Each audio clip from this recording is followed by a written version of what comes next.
Mon mari a une amie proche, qui venait de rentrer après de nombreuses années. Lors de la fête de bienvenue, pour la 5e fois, elle m'a délibérément provoquée et s'est même ouvertement montrée intime avec mon mari. Et cette fois, je n'ai plus pu me retenir. Ashley Brooks, dans une robe rouge feu à fines bretelles, telle une flamme ardente, était assise tout contre James Carter. Mon mari. Son corps était presque collé à son bras, comme si c'était exactement sa place. Le sourire éclatant d'Ashley s'est élargi à l'instant où elle m'a vu, et sa voix douce a résonné, comme si de rien n'était. « Laura, comment va le travail ces derniers temps ?» J'ai souri, me forçant à paraître sereine, levant mon verre de vin, prête à répondre. Mais j'ai alors surpris Ashley se pencher davantage, ses lèvres frôlant presque l'oreille de James pour lui chuchoter quelque chose. James a baissé la tête pour écouter, le coin de ses lèvres s'étirant en un sourire que je n'avais jamais vu auparavant.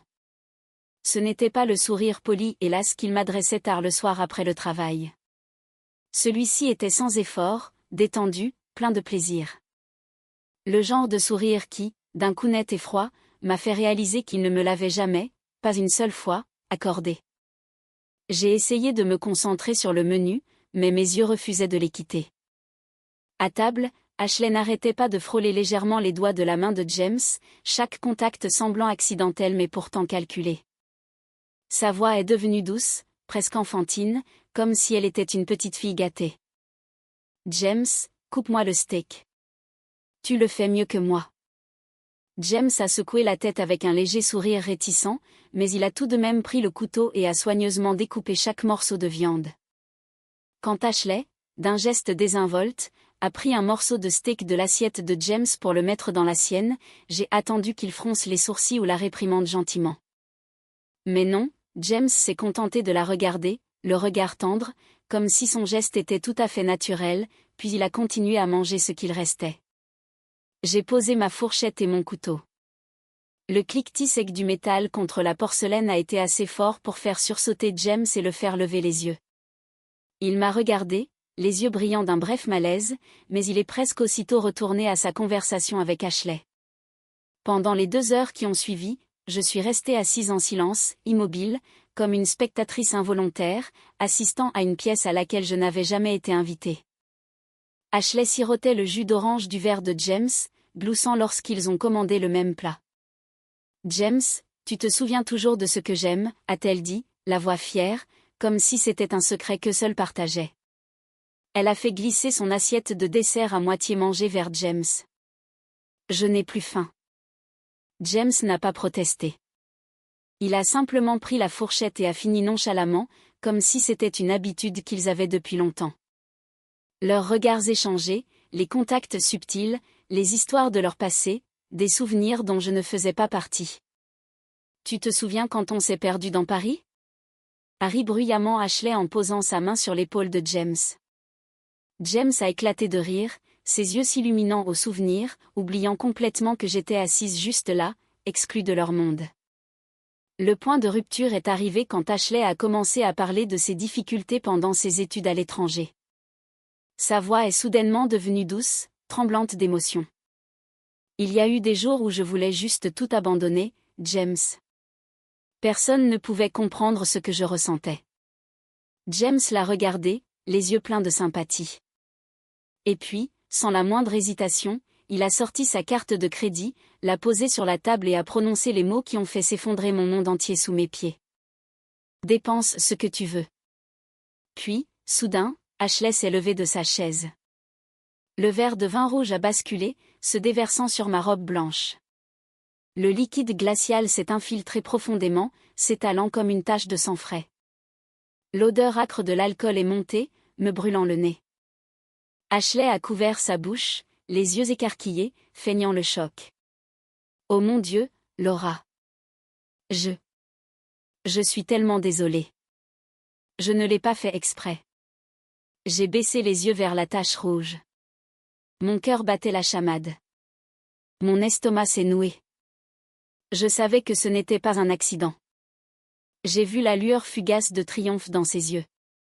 James a seulement secoué la tête, sa voix douce mais pleine d'indulgence. « Fais plus attention la prochaine fois. Il a tendu la serviette à Ashley en premier. A essuyé sa main en premier. Ce n'est qu'ensuite qu'il s'est tourné vers moi. Chérie, tu veux aller aux toilettes pour te nettoyer? La 5e fois. J'ai compté. C'était la 5e fois qu'elle me provoquait ce soir. Les contacts accidentels, les histoires qui m'excluaient de leur conversation. J'ai levé la tête et j'ai vu James enrouler une mèche des boucles d'Ashley entre ses doigts, la caressant délicatement, comme s'il touchait quelque chose de précieux. Une bouffée de chaleur m'a envahi le visage. Ma respiration est devenue rapide et irrégulière. L'air dans la pièce semblait gelé. J'ai pris mon verre de vin, je me suis levée, sans hésiter, je l'ai jeté droit au visage de James. Le vin rouge a giclé partout. Il a coulé sur son visage, a imbibé son col, et a dégouliné lourdement sur le costume gris que je lui avais choisi. La pièce est devenue silencieuse, comme si le son avait été aspiré. Seul le faible goutte à goutte du vin restait. J'ai parlé lentement, chaque mot tombant, aussi tranchant qu'une lame. Tu te ridiculises. James s'est levé d'un bond. Son visage était rouge à cause du vin et de la colère. Laura Winters, as-tu perdu la tête? Ashley a couvert son visage, faisant semblant d'être abasourdie. Oh mon Dieu, Laura, pourquoi as-tu fait ça? Elle s'est accrochée au bras de James, la voix tremblante comme si elle était sur le point de pleurer. James, ai-je dit quelque chose de mal qui a contrarié Laura? J'ai pris la serviette, m'essuyant les mains tranquillement. Un léger sourire sur les lèvres, ma voix basse, froide. Désolé, ma main a glissé. James a claqué son verre sur la table, ses yeux flamboyants. Laura, excuse-toi auprès d'Ashley tout de suite. Mettons fin à cette histoire. J'ai penché la tête, le regardant, j'ai souri, puis je me suis tournée vers Ashley, ma voix douce mais acérée. Oh, Ashley, pourquoi n'expliques-tu pas d'abord? Pourquoi as-tu envoyé un message à mon mari à 2 heures du matin? Tu me manques. Son visage s'est figé. Ses yeux se sont écarquillés. Cette fois, pour de vrai. James s'est tourné vers moi en bégayant. C'est juste. Juste entre amis. Un message anodin, c'est tout. Ashley a tremblé, puis a pleuré. Les larmes coulaient comme celles d'une actrice chevronnée. Laura, tu as fouillé dans le téléphone de James. J'ai appuyé mon menton sur ma main, ma voix stable, glaciale. Non. Il s'est endormi. L'écran s'est allumé. Le message est apparu juste là. Personne n'a parlé. Seul le tic-tac de l'horloge murale se faisait entendre. Des respirations lourdes, chaque regard à table fixé vers le bas, le silence épais comme si l'on attendait une explosion. J'ai été la première à me lever, j'ai attrapé mon sac, un léger sourire narquois aux lèvres. Prenez votre temps. Je m'en vais. James s'est levé d'un bond, tendant la main vers moi. Chérie, laisse-moi juste t'expliquer. Avant qu'il ait pu finir, ses amis ivres l'ont retenu. James, où vas-tu? La fête ne fait que commencer. Ashley s'est agrippée à sa manche, sa voix douce, presque géniarde. James, tu as oublié. Tu as promis de me ramener à la maison. Je suis entrée dans l'ascenseur. La porte s'est refermée lentement. À travers l'interstice qui se rétrécissait, j'ai vu James, retenu, le visage assombri par la confusion. Mon téléphone a vibré sans cesse sur le chemin du retour. Message après message. Ashley ne fait que plaisanter. Tu te fais des idées. Rentre à la maison. Je serai bientôt de retour. Je les ai fixés un instant, puis j'ai bloqué son numéro sans hésiter. Une coupe nette, sectionnant la lourde chaîne. Cette nuit-là, je suis restée allongée à regarder le plafond. Pas de sommeil, pas de larmes. Les souvenirs défilaient comme une bobine de film cassée. Les hivers où il m'enveloppait d'une écharpe. Les étreintes de réconciliation, les promesses chuchotées, et le rire d'Ashley ce soir qui a tout réduit en poussière. Mon écran s'est de nouveau allumé. Un message de Noah, son ami. Laura, James est trop ivre. Peux-tu venir le chercher? Je n'ai pas répondu.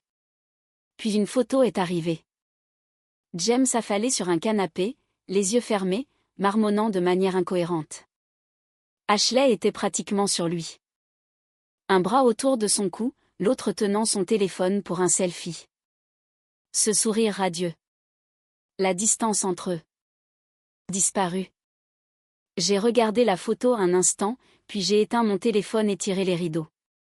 La pièce est devenue sombre, froide, silencieuse. La lumière du matin avait complètement percé. De doux rayons dorés se glissaient à travers les lattes de la fenêtre et projetaient de faibles traînées sur le plancher en bois. Un calme faussement paisible après la tempête de la nuit précédente. Je suis descendue et j'ai vu James affalé sur le canapé, les cheveux en désordre, son costume froissé, ressemblant à un vagabond ivre qui avait perdu son chemin. Son corps empestait l'alcool fort, mêlé à une légère trace de parfum de lavande sucrée.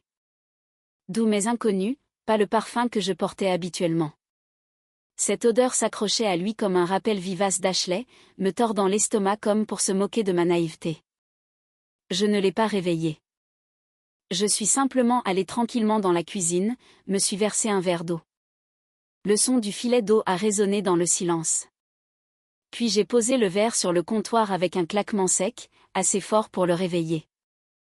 James s'est redressé d'un coup, son corps oscillant comme s'il sortait d'un cauchemar, ses yeux balayant la pièce, paniqué. Laura.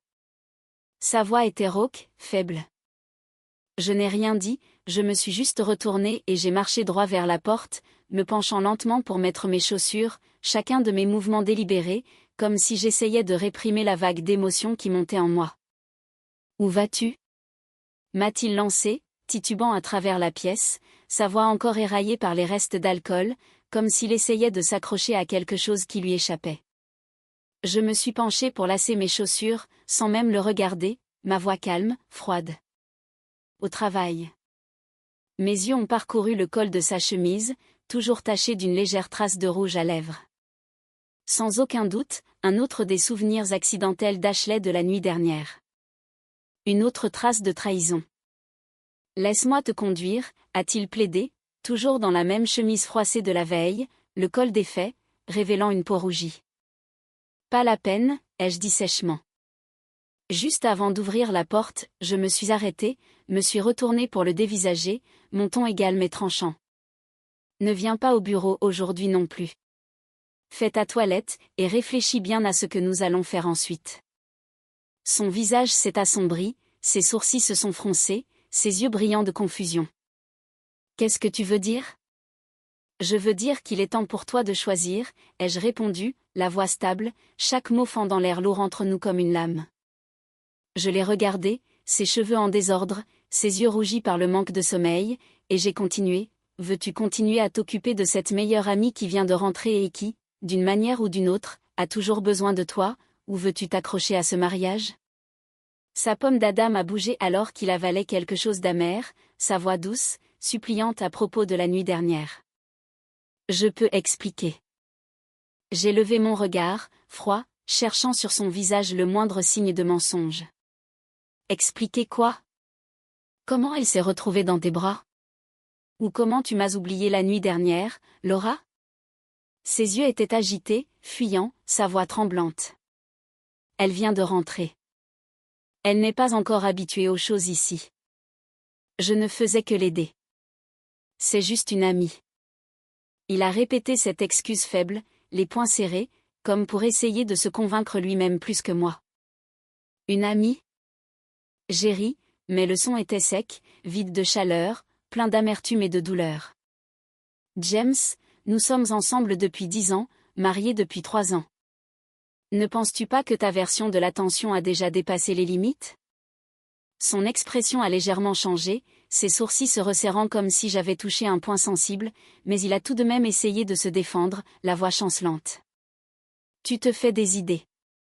Ashley et moi avons grandi ensemble. Elle a toujours été comme ça.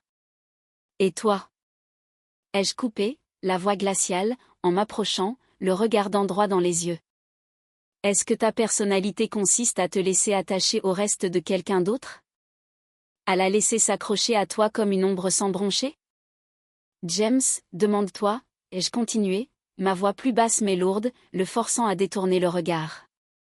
Si elle n'avait aucune intention envers toi, pourquoi continue-t-elle de tester mes limites? Son visage s'est assombri, les lèvres pincées, et après un long silence, il a soupiré et a admis d'une voix lasse. J'admets qu'elle a des sentiments pour moi. J'ai eu un léger sourire amer. Alors, il disait enfin la vérité. Et d'une certaine manière, cette vérité faisait encore plus mal.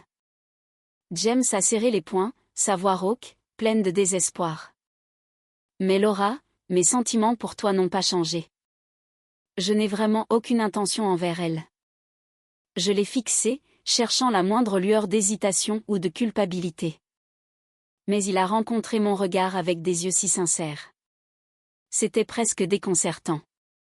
Et cette sincérité ne me paraissait plus que ridicule, comme une pièce de théâtre mal jouée.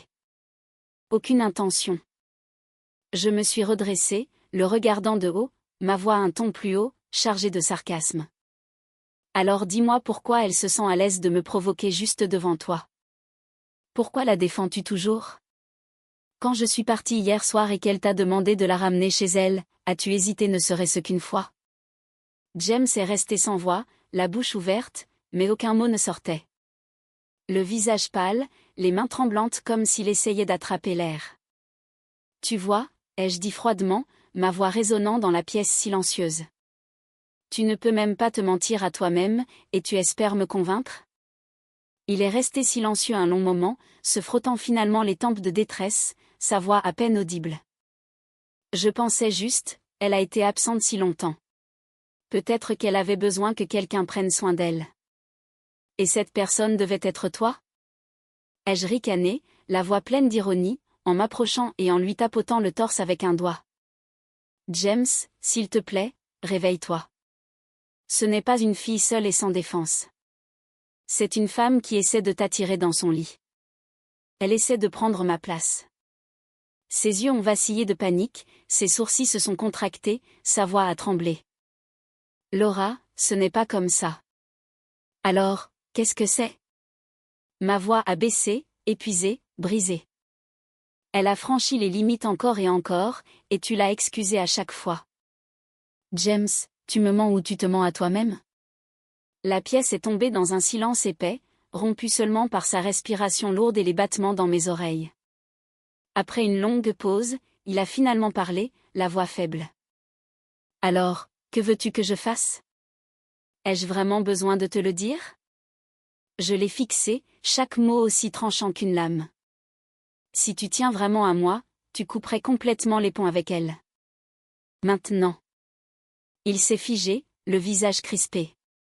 Et après une pause, il a eu un rire creux, plein d'autodérision, la voix rauque. Très bien. Je me suis tournée pour prendre mon manteau, ne voulant pas le regarder une seconde de plus, mes mouvements rapides, comme si je fuyais la douleur. Réfléchis bien avant de venir me retrouver. Je suis sortie, les doigts glacés, serrant la poignée alors que mon cœur brûlait d'une douleur lente et dévorante qui se propageait dans ma poitrine. 10 ans d'amour, 3 ans de mariage, et c'est ainsi que ça se termine. Ou peut-être aurais-je dû le voir plus tôt. Ce mariage avait depuis longtemps montré ses fissures, de minuscules fractures qui s'étaient accumulées avec le temps, pour maintenant s'ouvrir en un gouffre. Un gouffre que je ne pouvais plus traverser. Acte 4. La façade vitrée de l'immeuble de bureau reflétait mon visage pâle et épuisé. Dans l'ascenseur, mes doigts jouaient inconsciemment avec le bracelet de ma montre. Celle que James m'avait offerte pour notre premier anniversaire de mariage. Maintenant, rien de plus qu'un témoin silencieux des jours qui s'étaient effondrés. Alors que la porte s'ouvrait, mon assistante s'est précipitée, me barrant légèrement le passage, sa voix hésitante. Madame Carter, mademoiselle Winters vous attend dans votre bureau. Je me suis arrêtée net. Ashley Winters. Elle a hoché la tête. Oui, elle a dit qu'elle avait rendez-vous avec vous. J'ai laissé échapper un léger rire froid et je suis entrée directement dans mon bureau. Ashley tripotait le cadre photo sur mon bureau. Notre photo de mariage. James et moi, souriant joyeusement, un souvenir maintenant réduit à une blague amère. Quand elle m'a vu, elle a affiché un doux sourire. Laura, enfin nous nous rencontrons. Je l'ai contourné, j'ai tiré ma chaise et je me suis assise, ma voix neutre. Qu'est-ce que tu me veux? Elle a penché la tête, feignant l'innocence. James a dit qu'il devait m'emmener voir des maisons aujourd'hui, mais je n'arrivais pas à le joindre, alors j'ai pensé te demander. Des maisons? Mes doigts se sont figés au-dessus du clavier, une douleur aiguë traversant ma poitrine, mais ma voix est restée stable. Il a trop bu hier soir. Il dort probablement encore. Ah. Je vois. Elle a cligné des yeux, jouant la timide. Je viens de rentrer au pays. Je n'ai pas encore trouvé de logement. James a dit que je pouvais rester chez vous pour le moment. Poc. J'ai refermé le dossier brusquement, le son sec faisant sursauter Ashley. Ashley.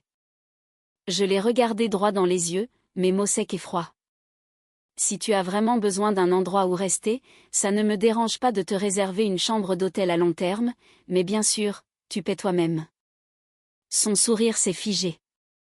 Laura, qu'est-ce que tu veux dire par là? Ashley, j'ai levé la tête, mon ton tranchant. Sais-tu que cette entreprise a été bâtie par James et moi? Elle est restée figée un instant, puis a laissé échapper un petit rire. Bien sûr que je le sais, mais... Elle s'est penchée, baissant la voix, ses ongles carmins reposant sur le dossier de ma chaise comme un défi silencieux. James a dit que si je voulais, je pouvais venir ici et aider. Je me suis levée, la dominant de ma taille, ma voix aiguë. Est-ce qu'il t'a aussi dit que le capital initial de cette entreprise venait de moi? Son expression s'est raidie. Je suis allée vers l'armoire, j'ai sorti le pacte d'actionnaires, je l'ai ouvert à la dernière page où la signature de James était clairement imprimée. La clause disait, en cas d'infidélité durant le mariage, toutes les parts sociales fondatrices seront automatiquement transférées à l'autre conjoint. Le visage d'Ashley a pâli, mais elle a forcé un ton assuré. Tu te méprends. James et moi ne sommes que des amis. Des amis? Les yeux coupés avec un rire froid. Des amis qui s'envoient des photos suggestives en privé? Ses pupilles se sont contractées, et j'ai continué, calme mais mortel. En décembre dernier, tu as filmé cette petite vidéo aguicheuse sur le balcon de l'hôtel à Londres, et il t'a laissé un cœur. Les lèvres d'Ashley ont tremblé, sa voix vacillant. Toi, comment as-tu ça? J'ai levé mon téléphone, j'ai ouvert la vidéo et j'ai dit doucement, parce que je connais mon mari mieux que toi. Avant de sortir, j'ai jeté une dernière phrase par-dessus mon épaule, si tu veux rivaliser, vas-y. Voyons s'il est prêt à tout perdre pour toi. Cet après-midi-là, James est venu me chercher au travail à l'heure, chose rare en 3 ans de mariage. Il était appuyé contre la voiture, costume impeccable, allure soignée, jouant le rôle du mari parfait. Je l'ai regardé, le visage sans expression, le regard froid. Il a soupiré, s'est approché et a baissé la voix. Laura, pouvons-nous parler? Parler de quoi? Ai-je demandé, mes lèvres se courbant légèrement de sarcasme. Du nombre de maisons que tu as fait visiter à Ashley aujourd'hui, ou de qui tu as décidé de choisir? Son visage s'est figé. Il ne s'attendait clairement pas à ce que je sois aussi directe. Je ne l'ai emmené voir aucune maison, a-t-il dit d'une voix rauque. J'étais à l'entreprise toute la journée. Oh, vraiment? Ai-je ricané doucement en ouvrant la portière de la voiture et en m'y glissant. Tu es si occupé, et pourtant tu trouves le temps de rester ici à faire un spectacle pour moi? Il n'a pas répondu, il a simplement démarré la voiture en silence, ses mains serrant fermement le volant. Après un long silence, il a finalement dit, je promets que je ne la contacterai plus en privé. Je regardais par la fenêtre le paysage urbain qui défilait, sans répondre. Je suis sérieux, a-t-il ajouté, plus fermement cette fois. Je peux le lui dire directement. Je me suis tournée vers lui. Tu veux dire que tu es prêt à couper complètement les ponts avec elle? Il n'a pas répondu immédiatement. Sa gorge s'est nouée en avalant, hésitant clairement. J'ai laissé échapper un rire bas et froid. James, si même une simple promesse comme celle-là te fait vaciller, à quoi t'accroches-tu exactement? Il a finalement levé son regard et a croisé le mien. D'accord, je vais être clair avec elle. Je n'ai pas répondu, j'ai seulement baissé les yeux sur mes mains, un poids s'installant profondément dans ma poitrine. Le temps que nous arrivions à la maison, la nuit était tombée. James a détaché sa ceinture, prêt à entrer avec moi, mais son téléphone a sonné. Il a regardé l'écran, s'est figé une seconde, puis l'a rapidement mis en sourdine. Le travail qui appelle ? Ai-je demandé, souriant faiblement, mon ton léger mais teinté de moquerie. Oui, il y a un problème avec un projet. Je dois retourner à l'entreprise, a-t-il dit, évitant mon regard. Mon entreprise ? Un problème, et je ne serais pas au courant ? Le mensonge était si maladroit que j'ai failli en rire. Ah bon ? Ai-je murmuré en détachant lentement ma ceinture, toujours souriante. Le travail passe toujours en premier, après tout. Il a expiré de soulagement et est parti rapidement, comme un homme fuyant quelque chose. Je suis resté sur le pas de la porte, regardant sa voiture disparaître dans l'obscurité, puis j'ai sorti mon téléphone. Bien sûr, 30 minutes plus tôt, Ashley avait posté une nouvelle publication. Fiévreuse et si fatiguée, pas de médicaments à la maison. En pièce jointe, une photo d'elle en nuisette de soie, les joues rouges, recroquevillée sur un canapé, le regard doux et invitant. Finalement, il avait quand même choisi d'aller la voir.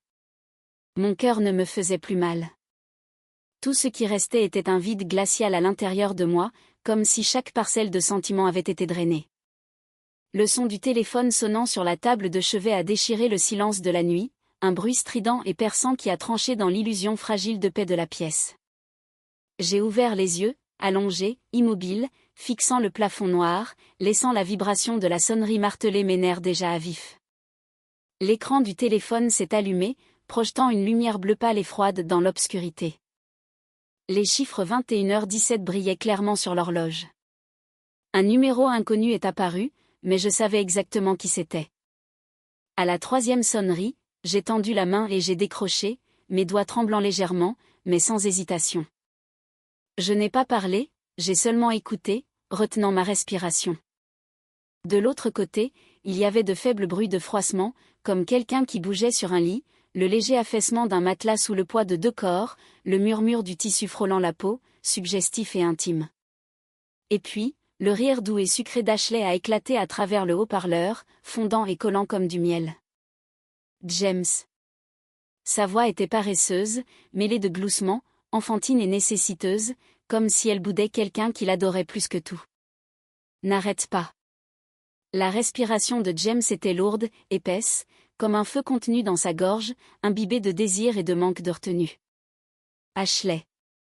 Sa voix est sortie, brisée, douloureusement familière. La même voix qu'il utilisait pour murmurer mon nom quand il me tenait par derrière. Les lèvres frôlant mon cou, tremblant de la perte de contrôle lors de nos moments les plus intimes. Mais maintenant il utilisait cette voix pour l'appeler, elle, et c'était un couteau qui se tordait profondément dans ma poitrine. Mon cœur s'est arrêté à cet instant, le sang affluant à mes tempes, mes oreilles bourdonnant sous la pression écrasante, comme si une bombe était sur le point d'exploser dans mon crâne. J'ai cru que j'allais crier. J'ai cru que j'allais m'effondrer et hurler dans le téléphone. Mais étrangement, je suis restée silencieuse. Je suis juste restée là, serrant le drap si fort que mes ongles ont percé le tissu doux. Une chaleur brûlant à travers le bout de mes doigts comme si ma peau était en feu. La voix d'Ashley est revenue, haletante, taquine, faussement tendre. Plus doucement. James a gloussé doucement, n'a pas répondu, mais le bruit du tissu froissé s'est intensifié, la tête de lit cognant rythmiquement contre le mur, chaque couloir battant en rythme avec la trahison qui me consumait. J'ai lentement fermé les yeux, me forçant à avaler la vague de douleur qui déferlait en moi. Il s'est avéré que le corps trahit la raison. Ma poitrine s'est serrée si fort qu'il semblait impossible de respirer, comme si une plaque de pierre pressait contre mes côtes, alourdissant mes poumons jusqu'à ce que l'air puisse à peine passer. Quelle absurdité, ai-je pensé, me souvenant comment, ce matin même, il s'était tenu devant moi, les yeux fixes, promettant, je couperai les ponts avec elle. Sa voix si ferme, si convaincante, comme s'il nous sauvait. Et maintenant, le voilà, allongé dans son lit, donnant des morceaux de lui-même qui m'appartenaient autrefois. Mes lèvres se sont légèrement courbées dans l'obscurité, un sourire amer, sans humour. Mais quand mes doigts ont effleuré ma joue, ils ont rencontré une larme froide qui glissait silencieusement, preuve que la douleur pouvait saigner sans un bruit. Au téléphone, la respiration d'Ashley s'est accélérée, délibérée, pleine de sous-entendus. Est-ce qu'elle sait? Un bref silence. Puis la respiration de James s'est accélérée et il a murmuré. Savoir quoi? Savoir que tu as menti. Que tu as dit que tu travaillais tard. Elle a fait une pause délibérée, son gloussement coupant, net et cruel. Alors qu'en réalité, tu es venu me voir. Mes poumons se sont bloqués, ma gorge s'est nouée. Elle voulait que j'entende ça, que je sache que l'homme en qui j'avais confiance m'avait déjà trahi, et elle se délectait de mon ignorance. L'écran du téléphone brillait toujours, le chronomètre grimpant seconde après seconde, comptant à rebours l'effondrement de mon mariage. Ne dis pas des choses comme ça. La voix de James est finalement venue, plus stable, mais toujours douce, toujours indulgente. Elle ne le saura jamais. Il ne savait pas que j'étais là, à écouter, chaque mot s'enfonçant plus profondément comme un millier de petites lames. Ashley a ri doucement, entre des respirations saccadées. Alors, qui veux-tu le plus? Elle ou moi? Le silence qui a suivi était suffocant. 2 secondes interminables s'étirant en éternité. Et puis le murmure rauque de James l'a traversé. Toi. Un seul mot. Net, tranchant, final. Une lame sectionnant le dernier fil fragile qui tenait mon cœur. Mes doigts se sont relâchés et le téléphone a glissé de ma main, atterrissant durement sur le sol, le son résonnant dans l'obscurité comme un maillet scellant un verdict. La ligne avait été coupée. L'écran s'est éteint, plongeant de nouveau la pièce dans l'ombre, le faible clair de lune argentée se déversant par la fenêtre, étirant ma silhouette, longue et creuse, sur le plancher froid, aussi vide et infini que la douleur sans nom qui me rongeait. Lentement, je me suis assise, me penchant pour ramasser le téléphone, mes mains tremblantes. Mais à l'intérieur, tout était devenu engourdi. Plus de colère, plus de larmes, seulement un vaste vide silencieux là où vivait autrefois l'amour. À partir de ce jour, j'ai déménagé et je suis retournée dans l'appartement près de mon entreprise, celui que j'avais acheté avant de me marier. James est passé quelques fois, chaque fois avec des fleurs, l'air plus hagard que la fois précédente, sa voix marquée par les nuits blanches et un regret tardif. Laura, je sais vraiment que j'ai eu tort. Ses yeux suppliants, ses sourcils froncés et ses mains tremblantes donnaient l'impression que la culpabilité le rongeait de l'intérieur. Je me tenais derrière la porte, l'ouvrant juste d'une petite fente, l'observant à travers cet espace étroit, ma voix neutre et froide. Ah bon? Il y a eu un silence dehors pendant quelques secondes, seul son lourd soupir le brisant, mais je ne l'ai pas invité à entrer, ne donnant aucun geste de pardon. Il a continué, la voix tremblante. J'ai coupé tout contact avec Ashley. Peux-tu me donner une autre chance? J'ai laissé échapper un rire froid et sec qui a résonné de l'intérieur, puis je me suis tournée vers la cuisine, me versant un verre de vin rouge de la bouteille qu'il m'avait offerte autrefois. Le liquide sombre tourbillonnait dans le verre de cristal, le riche parfum de raisin mûr ne portant désormais que de l'amertume. Peu importe la qualité du vin, il n'avait plus le même goût. Chaque gorgée était comme avaler des couches de déception qui s'étaient accumulées avec le temps. J'ai engagé le meilleur avocat spécialisé en divorce que j'ai pu trouver, un homme d'âge mûr avec des lunettes à monture dorée et une voix assez calme pour donner l'impression qu'il lisait un rapport financier. Il a remonté ses lunettes sur l'arête de son nez et m'a tendu une épaisse liasse de documents, du papier blanc impeccable rempli de lignes noires soigneusement imprimées. Madame Carter, une fois qu'il aura signé, la division des actifs et des biens se déroulera exactement comme vous l'avez demandé. J'ai feuilleté le dossier, mes doigts glissant sur les chiffres et les clauses, s'arrêtant au nom de James Carter. Ce nom m'a frappé comme une vieille blessure qui se rouvrait. Le même nom qui figurait autrefois sur nos faire-part de mariage à côté du mien, entouré de fleurs en relief. Le nom que j'avais autrefois signé à côté du sien sur nos formulaires de compte d'épargne, sous de doux messages et promesses. Et maintenant, il allait apparaître sur des papiers de divorce. Un point final et froid pour clore un chapitre que je pensais durer éternellement. L'avocat a remarqué mon silence. Ma tête baissait alors que je fixais la page, il a parlé doucement, sa voix professionnelle mais teintée d'une légère inquiétude. Voulez-vous reconsidérer votre décision? J'ai secoué la tête et j'ai répondu calmement, mon ton presque professionnel. Ce ne sera pas nécessaire. Certaines personnes, peu importe combien de temps vous attendez, ne changeront jamais. Cette phrase a résonné en moi comme un rappel silencieux et impitoyable d'un cœur depuis longtemps engourdi. J'ai donné rendez-vous à James dans notre café habituel, où les lumières jaunes chaudes brillaient doucement sur les tables en bois poli, l'odeur du café fraîchement moulu remplissant l'air mais ne parvenant pas à chasser la lourde tension. Il est arrivé rapidement, vêtu d'un costume parfaitement repassé, les cheveux soigneusement coiffés avec du gel, l'air aussi soigné qu'à nos premiers rendez-vous, à l'époque où il souriait brillamment et me tenait la main comme s'il ne la lâcherait jamais. Il avait même apporté un bouquet de lys blanc, les pétales délicats s'épanouissant tranquillement sous une couche de cellophane transparent, libérant un parfum doux et subtil.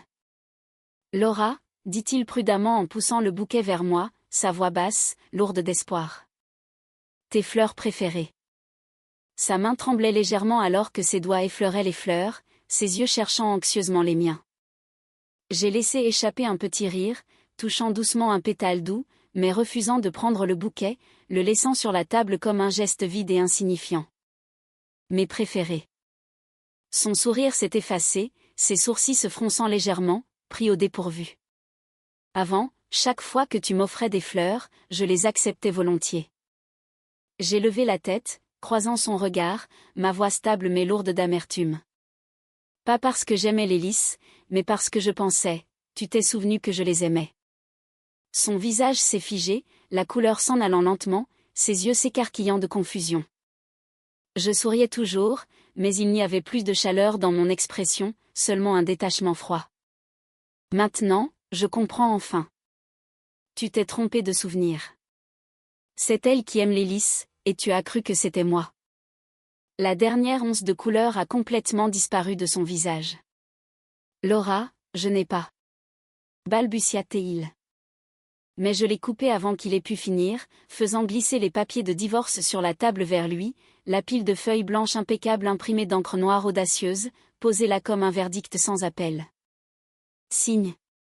Ses yeux ont parcouru les documents, et soudain ses pupilles ont tremblé visiblement, ses doigts se resserrant sur les bords du papier jusqu'à ce que ses jointures blanchissent, ses ongles s'enfonçant dans les feuilles comme s'il essayait désespérément de s'accrocher à quelque chose qui lui échappait.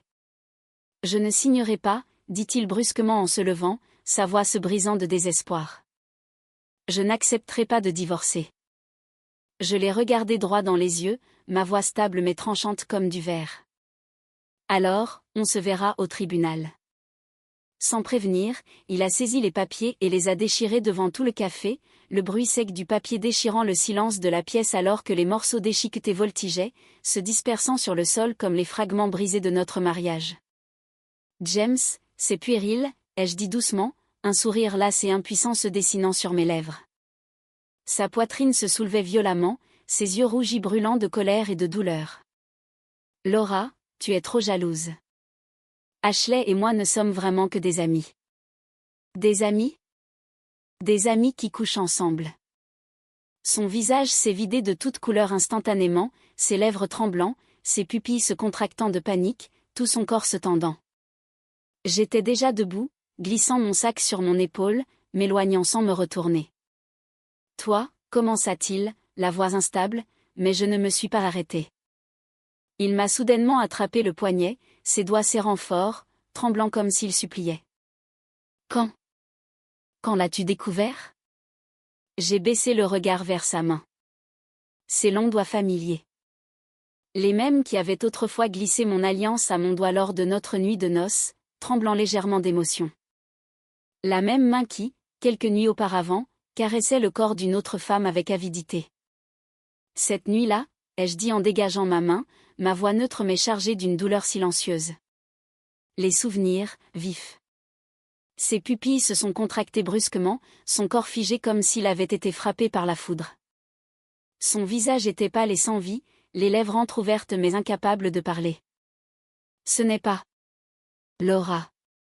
Écoute, je peux expliquer, balbutia-t-il, sa voix se brisant sous le poids de la panique. Expliquer quoi? J'ai penché la tête et soudain, Un rire sec et creux m'a échappé, résonnant durement dans le café silencieux. Quelqu'un t'a mis un pistolet sur la tempe et t'a forcé à coucher avec elle?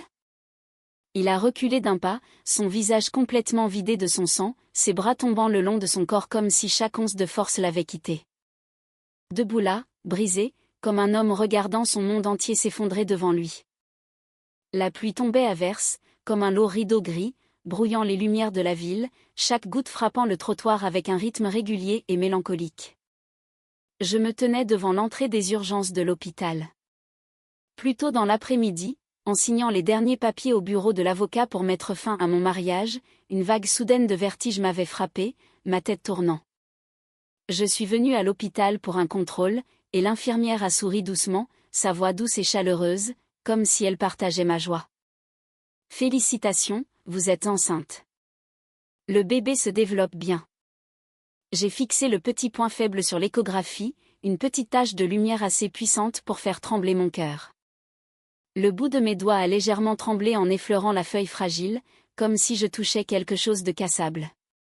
Ce bébé, il n'aurait pas pu arriver à un pire moment, comme une blague cruelle du destin. En sortant de la salle d'examen, j'ai heurté de manière inattendue une paire de bras trempés. L'odeur familière de bois de cèdre mêlée à la pluie humide a rempli mes poumons. Laura. James se tenait là, trempé, les cheveux mouillés collés à son front, ses yeux brûlants d'un feu mêlé d'inquiétude et de désespoir. Je t'ai cherché toute la journée. Sa voix était rauque, son souffle inégal, sa chemise collant à son corps.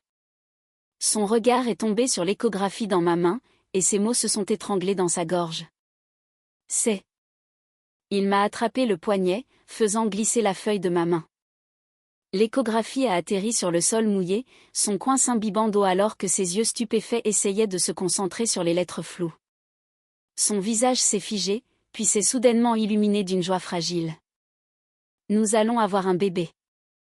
Sa voix a tremblé alors qu'il s'avançait pour me prendre dans ses bras, mais je l'ai repoussé, pas fort, mais assez fermement, me penchant pour ramasser le papier, ma voix froide.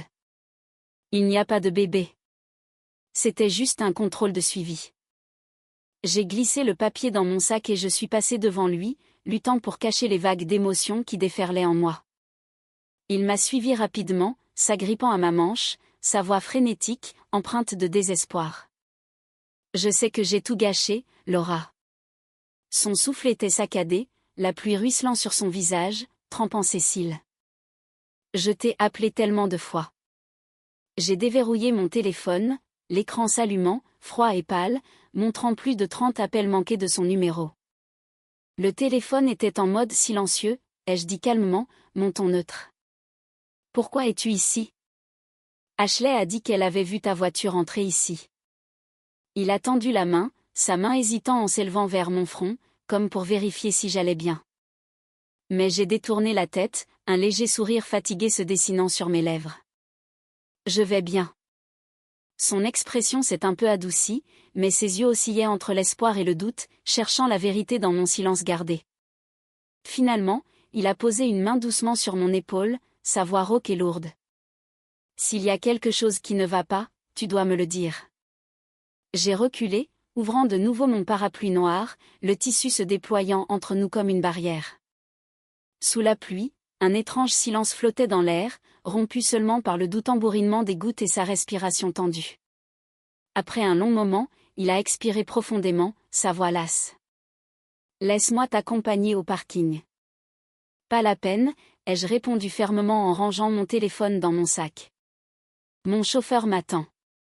Soudain, sa main s'est refermée sur mon poignet, sa prise serrée, comme s'il avait peur que je disparaisse sur le champ. Es-tu vraiment obligé d'être comme ça? Ne pouvons-nous pas? James, les yeux coupés, ma voix froide, stable, comme la pluie qui tombait autour de nous. Entre nous, il n'y a plus rien à dire. Le rideau de pluie est tombé plus dru, nous divisant en deux mondes distincts, inaccessibles l'un à l'autre. Sa pomme d'Adam a bougé brusquement, ses cils mouillés tremblant faiblement sous la pluie. Mais il ne pouvait pas cacher la tempête dans ses yeux, douleur, regret, et une lueur de désespoir impuissant. Ses longs doigts planaient à juste 1 centimètre de ma manche, figés en l'air, comme s'il n'osait pas me toucher, de peur de briser le fil fragile qui nous retenait ici. Laura, sa voix s'est brisée, basse et tremblante, portant une supplique silencieuse. Ne fais pas ça. J'ai regardé l'homme qui avait autrefois tout signifié pour moi, et ses yeux maintenant étaient les mêmes que cette nuit où il m'avait demandé en mariage. À genoux, me tenant la main, promettant, je ferai de toi la femme la plus heureuse du monde. Comme cette promesse semblait amèrement ironique maintenant, comme la plus cruelle des blagues. James, ai-je murmuré, ma voix douce, mais aussi tranchante qu'une lame. Sais-tu quelle est la partie la plus drôle? Ses yeux se sont levés, la confusion obscurcissant l'espoir qui y persistait. Cette nuit-là, j'ai pensé que je te pardonnerais, mais au lieu de ça, tu m'as trahi. Je me suis retournée, m'éloignant sous le parapluie noir, le laissant là, immobile, alors que la pluie ruisselait sur son visage, dissimulant les larmes qu'il ne pouvait laisser tomber. Je me suis redressée brusquement dans mon lit avec une violente nausée, me tenant le ventre en titubant vers la salle de bain. Le bruit de l'eau coulant de la douche se mêlait à ma respiration saccadée, confuse et chaotique. Dans le miroir, mon visage était pâle comme de la porcelaine fissurée. Mes lèvres étaient exsangues. Cela faisait 2 semaines que j'avais découvert ma grossesse. Les nausées matinales empiraient. Je me suis appuyée contre le lavabo, levant les yeux vers le calendrier au mur. Aujourd'hui, James m'avait donné rendez-vous dans un restaurant chic, un salon privé niché au fond, des lumières dorées et chaudes, du vin déjà ouvert, et du poisson grillé aux fruits de la passion, mon ancien plat préféré, qui attendait sur la table. Il était assis là, dans une chemise blanche impeccable, la cravate desserrée, le visage tiré et fatigué, comme un homme qui n'avait pas dormi depuis des jours. Laura. Il s'est levé, a tiré la chaise pour moi, les yeux baissés, évitant les miens. Je me suis assise, mon regard s'arrêtant sur sa main. L'alliance était toujours là, brillant faiblement sous la douce lumière. Il la portait encore. Le serveur a rempli nos verres. James a pris ses baguettes, a soigneusement placé un morceau de poisson dans mon assiette, sa voix tremblant légèrement. Le médecin a dit qu'Ashley est enceinte. L'air a semblé ralentir, les sons se sont retirés au loin. Mes baguettes se sont figées en l'air. Un afflux de sang a rugi dans mes oreilles. Un frisson glacial m'a parcouru l'échine. Ah! Ma voix s'est brisée, rauque, coincée dans ma gorge. Je vois. Il ne m'a pas regardé. Sa tête était légèrement baissée, sa pomme d'Adam bougeant. En fait, le médecin a dit que je n'ai aucun problème de fertilité. Il n'a pas fini, mais j'ai compris. Une fois, juste une fois, et Ashley tombe enceinte. Et moi, 3 années vides. J'ai pris ma fourchette, j'ai porté le poisson grillé à ma bouche. Le même plat que j'aimais le plus autrefois. Mais aujourd'hui, il était amer, écœurant. L'odeur du poisson mêlée à l'odeur lourde du vin me martelait le crâne. J'ai forcé à avaler, mon estomac se tordant violemment, puis je me suis précipitée aux toilettes. Quand je suis revenue, je me suis arrêtée sur le seuil. Là, Ashley était assise à ma place, une robe rose pâle, délicatement décolletée. Elle a appuyé sa tête contre l'épaule de James, une main légèrement enroulée autour de son bras. La lumière dorée baignait ses cheveux bouclés, les faisant scintiller. Elle a levé le visage, souriant faiblement. Laura vomit autant que ça. Ne me dites pas qu'elle est enceinte, elle aussi. La pièce s'est figée. Le bourdonnement de la climatisation était si fort qu'il en devenait insupportable. Je me suis essuyé le coin de la bouche, levant la tête pour croiser son regard. Mes yeux étaient de glace. James a serré les poings, cherchant ses mots. Laura, tu es vraiment. Soudain, Ashley s'est levée. Sa robe rose pâle a doucement oscillé, les minuscules motifs de rose tremblant avec ses mouvements. Elle s'est mordue la lèvre, sa voix douce mêlée d'épines cachées. Laura, je sais que tu veux t'accrocher à James, mais simuler une grossesse pour le tromper. C'est aller trop loin. Ma main reposait sur la serviette. Toujours pas de réponse. Ashley s'est approchée, l'odeur de parfum de lavande me frappant au visage. Elle a saisi ma main et l'a pressée fort contre son ventre. Ses longs ongles pointus s'enfonçant dans ma peau, me piquant vivement. Sa voix était douce, presque un murmure, mais chaque mot était aussi tranchant que du verre. Sens, le bébé de James. Plus d'1 mois maintenant. Le verre de vin sur la table a légèrement roulé. James était assis, figé, les yeux écarquillés, les pupilles dilatées, sa respiration inégale, ses poings si serrés qu'il tremblait. Assez. J'ai retiré ma main lentement, fermement. Je me suis essuyé les doigts avec la serviette, mes yeux ne la quittant jamais. Ma voix était égale, froide. C'est juste une douleur d'estomac. Rien à voir avec toi. James s'est raidi. Son regard s'est posé sur mon ventre, cherchant une lueur d'espoir. Mais tout ce qu'il a vu était un mur de glace.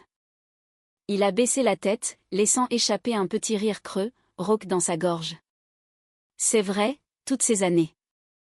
Ashley a serré sa main plus fort, penchant la tête, son ton presque autoritaire. James, tu dois donner un foyer à notre bébé. James m'a regardé. Ses yeux fatigués et perdus semblaient supplier quelque chose, un mot, une réaction, n'importe quoi. Mais je suis restée assise là, silencieuse. Pas de froncement de sourcils, pas de soupir, pas de réponse. Finalement, il a fermé les yeux, a expiré longuement et profondément, puis a pris le stylo, et a signé. Le crissement du stylo sur le papier a résonné durement dans la pièce silencieuse. Quand il l'a posé, sa tête est restée baissée. Il ne m'a pas regardé. J'ai glissé les papiers de divorce dans mon sac, je me suis levée et j'ai souri doucement. J'espère que vous resterez ensemble pour toujours. Le lendemain, la nouvelle de la grossesse d'Ashley s'est répandue dans notre cercle d'amis. En ligne, des photos sont apparues de James avec son bras autour de la taille d'Ashley. Ashley tenant une photo d'échographie floue, souriant radieusement, la fierté brillant dans ses yeux. La légende en dessous disait « Le véritable amour n'arrive jamais en retard ». J'ai fait défiler, j'ai éteint mon téléphone, je me suis adossée à ma chaise. Mes doigts tapotaient légèrement le bureau, mes yeux mi-clos. Une longue et profonde respiration. Le véritable amour. Dommage. Le timing était mauvais. Le lendemain matin, mon assistante a frappé et est entrée, portant une épaisse pile de dossiers. Madame Winters, le rapport de l'enquêteur. Je l'ai pris, les papiers bruissant doucement alors que je feuilletais quelques pages. Mes lèvres se sont légèrement courbées.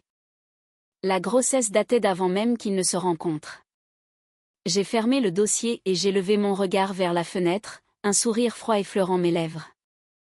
Je me demande si James a réalisé que le bébé n'est pas le sien. Mon assistante a hésité. Voulez-vous que je lui envoie ça maintenant? J'ai lentement remué mon café, regardant la mousse formée de minuscules cercles. Non, pas encore. Elle a posé un autre dossier sur le bureau. C'est confirmé. 4 mois avant de revenir, Ashley a été fréquemment aperçue dans des bars, des hôtels, et sa voix a baissé. Son ex était un Britannique. Pendant leur relation, elle voyait encore plusieurs autres hommes. J'ai hoché légèrement la tête, prenant les documents, ouvrant mon ordinateur portable, mes doigts tapant régulièrement sur le clavier. Envoie tout à James. J'ai fait une pause, puis j'ai souri faiblement, ma voix basse, tranchante. Intitule-le « Félicitations, James. Tu es papa ». 3 jours plus tard, le scandale a éclaté. Chaque transaction, le détournement de fonds, la maison, les sacs de créateurs, les voyages de luxe pour Ashley, tout a été exposé en détail. Dans la salle du conseil, James a été contraint de démissionner de son poste de PDG et condamné à rembourser plus de 2 millions de dollars. Il se tenait là, pâle comme la cendre, les lèvres tremblantes, la sueur perlant à ses tempes. Ses poings étaient serrés fermement, mais inutilement. L'homme qui pensait autrefois tout avoir s'est retrouvé avec rien. La victoire n'a pas besoin de cris. Le silence suffit. 5 ans ont passé. Le temps a coulé doucement, comme une rivière d'été, emportant chaque fragment douloureux, chaque sanglot étouffé et chaque nuit sans sommeil. Je ne sais pas exactement quand j'ai réussi à sortir de cette obscurité. Je sais seulement que maintenant, je me tiens dans un endroit entièrement différent. Une nouvelle ville, une petite villa nichée dans une rue bordée d'arbres. Mon bureau est enveloppé d'un calme doux. La lumière de l'après-midi entre par la fenêtre, se déversant sur les étagères en noyer poli, se reflétant doucement sur les tableaux que j'ai choisis moi-même, sans qu'aucun coin ne soit hanté par les ombres des vieux souvenirs. Clic. La porte s'entr'ouvre, une fente de lumière s'infiltrant depuis le couloir. Une petite tête apparaît, sa petite queue de cheval se balançant joyeusement à chaque pas. Trina, ma fille, 5 ans. Ses petits bras serrent un épais carnet de croquis et ses yeux vifs pétillent comme des gouttes de rosée captant la lumière du soleil. Maman. Je lève les yeux, un léger sourire fleurissant au coin de mes lèvres. Elle entre, la lumière du soleil tombant derrière elle, soulignant sa petite robe à fleurs d'un doux halo doré. Je pose mon stylo, ouvrant mes bras. Viens ici, mon cœur. Le bruit de ses petits pieds trottinant sur le sol. Puis elle est dans mes bras. La douce odeur de lait. La légère chaleur du soleil emmêlée dans ses cheveux. Des mèches effleurant doucement mon menton. Elle me tend son carnet de croquis, sa voix débordant d'excitation comme si elle venait de découvrir un trésor. Regarde, maman. J'ai dessiné ça en cours d'art plastique aujourd'hui. Je prends le livre et je feuillette les pages. Les traits de crayon de cire scintillent faiblement sous la lumière de l'après-midi. Et puis, un dessin me fait faire une pause. Une petite fille avec des couettes se tenant devant un château, à côté d'une femme en longue robe lui tenant la main. Disneyland, je murmure alors que les souvenirs m'envahissent comme une douce brise. Ce jour-là, le ciel était d'un bleu impossible, son rire résonnant dans l'immensité. Et je me souviens m'être tenue là, le cœur plus léger que l'air. Elle hoche la tête avec enthousiasme, ses yeux se courbant comme un croissant de lune. Tu as promis que tu m'y emmènerais encore. Tu te souviens? Je caresse ses cheveux doux et soyeux, laissant mes doigts se faufiler entre les petites mèches, mon cœur ralentissant juste un instant. Je me souviens. La semaine prochaine, notre classe va au zoo, s'exclame-t-elle, puis elle se penche, chuchotant comme si elle partageait le plus grand secret du monde. Je veux voir les girafes et les pandas, aussi. Je ris doucement, mon sourire atteignant mes yeux, déposant un doux baiser sur sa petite tête. Nous irons ensemble, je te le promets. Dehors, le ciel de fin d'après-midi s'estompe lentement. Les derniers rayons de soleil se déversent sur le plancher en bois comme de l'or, nous enveloppant dans une étreinte silencieuse. Moi et cette petite âme blottie sur mes genoux. Et à ce moment-là, je réalise que la liberté n'est pas d'oublier le passé. C'est d'accepter qu'il est derrière soi et d'apprendre à aimer ce que l'on a maintenant. Je regarde Trina, ses petits doigts esquissant des formes dans l'air, ses yeux vifs contenant des constellations entières.